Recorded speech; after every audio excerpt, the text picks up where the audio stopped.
Assalamualaikum warahmatullahi wabarakatuh. Ketemu lagi dengan Kak Furkon di channel Arif Furkon.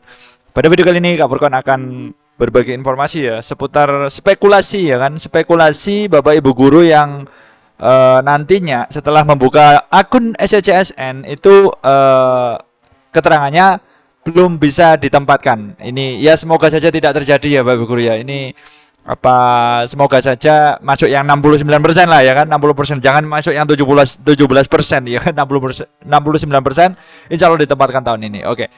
Honorer bisa batal dihapus tahun 2023.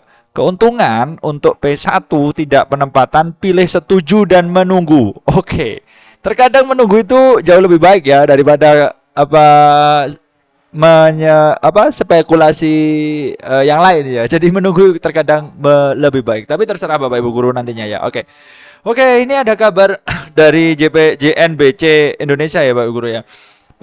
Coba kita sepil kabarnya. Penghapusan tenaga honorer pada 2023 berpotensi batal setelah adanya keberatan dari sejumlah pemerintah daerah atau Pemda. Peraturan pemerintah PP nomor 49 tahun 2018 dan terbaru lewat surat edaran bernomor sekian mewajibkan Pemda untuk menghapus pegawai honorer atau non-ASN di wilayah kerjanya. Sebenarnya sudah ada instruksi ya untuk dihapus, tetapi ada semacam keberatan ya dari Pemda. Kalau nggak ada honorer ini gimana? Yang kerja ini kurang. Seperti itu Bapak Guru. Mau diangkat semua ternyata kemarin 17% nggak diangkat. Ayo, ini dilema juga Bapak Guru ya. Oke. Untuk mengatasi hal ini, pemerintah sebenarnya telah memiliki jalan keluar untuk memfasilitasi Pemda yang keberatan dengan aturan ini. Lah, ini poin ini, Bapak Ibu guru ya. Perhatikan poin ini, keberatan nggak apa-apa, ngangkat honorer nggak apa-apa. Seperti itu. Lah, Bapak Azwar Anas ini menuturkan bahwa Pemda masih diperbolehkan mengangkat honorer, tapi hanya sepanjang masa jabatan kepala daerah. Oke, jadi di sini Bapak Ibu guru, ini Kak Furkon ingkari dulu ya, kepala daerah. Jadi kalau dari berita ini ya, Kak Furkon simpulkan, loh, berarti tergantung masa jabatan dari kepala daerah dong, ya kan? Misalkan kepala daerah 5 tahun katakanlah, berarti honorer itu aman dong di 5 tahun itu.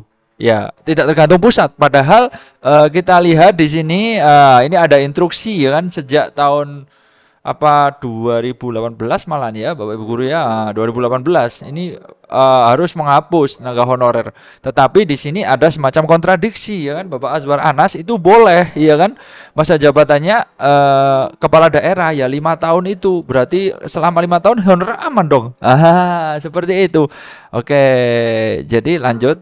Ini solusi kira-kira begitu. Kalau nggak ada solusi marah semua Bupati. Tegasnya dalam rapat kinerja Komite 1 DPR RI 12 September 2022 kemarin. Gitu Bapak Guru. Sehingga dia melihat solusi ini itu lebih baik Bapak Guru ya, dibandingkan harus membuat aturan ketat tetapi banyak Pemda yang melanggar. Ayo. Pasalnya berdasarkan pengalaman sebagai bupati, Pemda masih melakukan akal-akalan dalam menambah jumlah tenaga honorernya meskipun sudah seringkali dilarang. Akhirnya kucing-kucingan. Faktanya sudah ditutup kurang lebih 1,5 juta orang, kalau diafirmasi lagi jadi 2,5 juta. Bapak Azwar Anas. Seperti itu Bapak Guru ya. Oke. Lanjut. Lah, di sini Bapak Guru bisa diperhatikan ya dari hasil rakor kemarin, sudah didata ya mendapatkan kuota itu berapa dari negeri garis swasta, kemudian belum mendapatkan kuota itu sekian, kemudian belum dapat ditempatkan sekian. Ya, ini 12.587 ya dari negeri dan 20.000 sekian belum ditempatkan ya Bapak Guru ya. Lah, ini Bapak Guru ya berdasarkan berita tadi ya.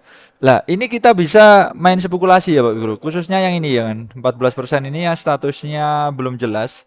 Bukan yang ini ya, ini Kak Furkon nggak tahu lagi nih yang belum penempatan ini. Lah, ini yang diharapkan dapat diangkat tahun 2023. Kalau video Kak Furkon sebelumnya itu spekulasinya kita memilih turun prioritas ya kan, turun prioritas jadi prioritas 2.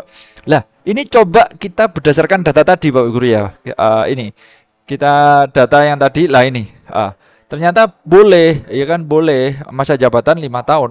Sehingga nanti kalau kepala daerah belum berubah, berarti masih ada dong honorer. Lah, berarti kita bisa main spekulasi di sini Bapak Ibu guru ya.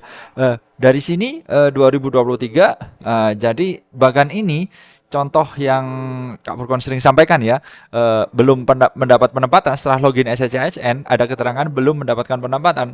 Lah, kalau video Furkon ya, Kak Furkon kemarin memilih tidak setuju, turun prioritas, kita coba spekulasi memilih yang setuju berdasarkan data tadi Bapak Guru ya. Ya kan?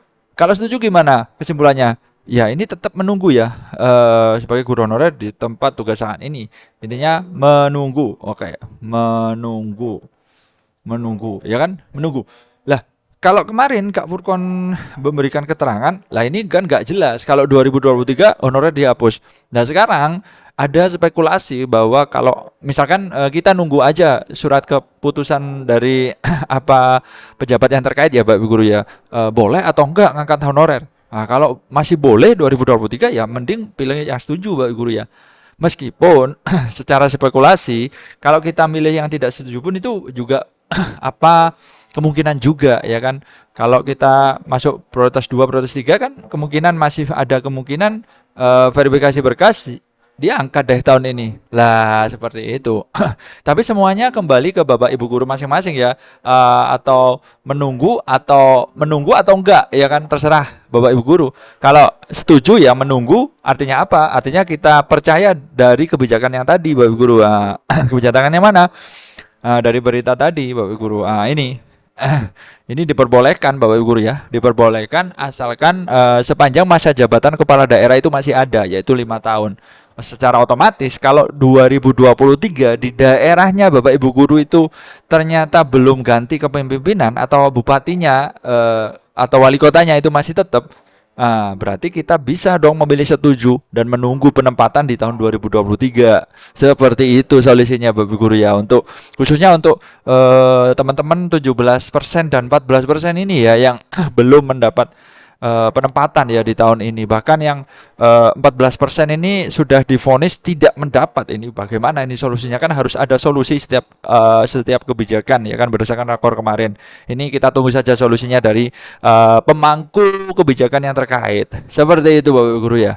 Oke, saya kira cukup ya info dari Kak Furkon tentang spekulasi bagaimana kalau kita memilih setuju berdasarkan kabar ini ya kan, ada wacana ya kan boleh ngangkat honorer, berarti kita bisa dong menunggu 2023 dan penempatan nantinya. Seperti itu Bapak Guru ya. Oke, kalau tidak setuju ya nggak apa-apa, kita turun prioritas ya, bisa prioritas 2 ya. Kalau THK 2 kan masuknya prioritas 2. Kalau mengajar di negeri lebih dari sama dengan 3 tahun masuknya ke prioritas 3. Masih ada juga kemungkinan karena sudah ada kuotanya di situ Bapak Guru ya. Oke, seperti itu. Saya kira cukup ya info dari Kak Furkon. Mudah-mudahan bermanfaat. Intinya tetap kita harus semangat dalam mengajar ya kan, mengajarkan sesuatu apapun ya kepada anak didik kita ya. Jadi intinya kita harus tidak memandang status lah ya kan, entah itu BPPK atau honorer atau PNS, ASN dan lain-lain sebagainya. Intinya kan kita bisa mengajar, itulah yang terpenting ya kan. Itu merupakan apa semacam kebahagiaan yang tak ternilai harganya ya. Di saat kita bisa mengajar anak orang, membuat anak orang menjadi pintar dan lain sebagainya, itu merupakan hal yang tak ternilai harganya. BPK ASN itu hanyalah sebuah bonus menurut Kak Furkon sih ya kan. Kalau menurut Bapak Ibu guru gimana ya terserah ya kan. Kalau menurut Kak Furkon sih begitu. Oke, tetap semangat dalam mengajar ya intinya ya. Sekian info dari Kak Furkon. Ditunggu info-info selanjutnya. Kalau ada pertanyaan monggo, bakalan Kak Furkon buatin video ya kan. Setelah ini misalkan ada komen seperti ini akan Kak Furkon coba bahas dan beri ilustrasi sepanjang pengetahuan Kak Furkon itu sendiri ya Bapak Guru ya. Oke, salam semangat terus ya intinya dari Kak Furkon untuk Bapak Ibu guru yang ada di seluruh Indonesia. Wassalamualaikum warahmatullahi wabarakatuh.